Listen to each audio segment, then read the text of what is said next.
title of our research is Assessment and Prevention of Facial Asymmetry in Childhood Cancer Survivors. The aim of this project was to develop a new methods of measuring the changes in the face of childhood cancer survivors who might have received radiotherapy to a part of the face. And there's two things that we wanted to demonstrate were feasible. One was to use routine images, so not have to ask those childhood cancer survivors to come back to the hospital for a specific evaluation, but use images that were acquired as part of their follow-up. And the second one was to measure facial asymmetry in such a way that we could link it to the radiation treatment so that in the future we can be better and gentler treatments. We know that for children who have received radiotherapy to the face, their bones and their tissues start growing a little bit differently on the side where they receive radiation.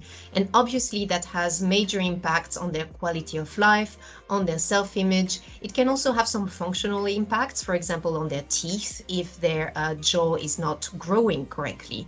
But we have very little data on exactly what amount of radiation to which part of the bones causes those problems.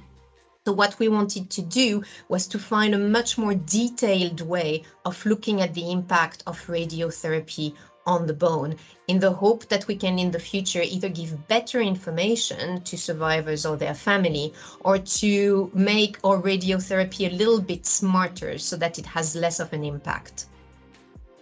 What we discovered is that by using images that are acquired for the cancer follow-up, we can actually have a very good idea of what's happening to the rest of the face. And at the beginning, we were hoping to show that using those images was as good as having an individual expert person looking at those bones and saying how much they have changed. But what we found is that actually it's better, it's more reliable, it's more precise, it's more reproducible in different type of images. So that was a nice discovery. And for us, it enables us to go to potential international partners and say, hey, see what we found. Can we join forces and collect all those images from a large cohort of children so that we can learn enough to improve radiotherapy? Now that we've come to the end of our award with Friends of Rosie, I just want to give a huge thank you to all the supporters and the fundraisers that have enabled us to carry this research forward.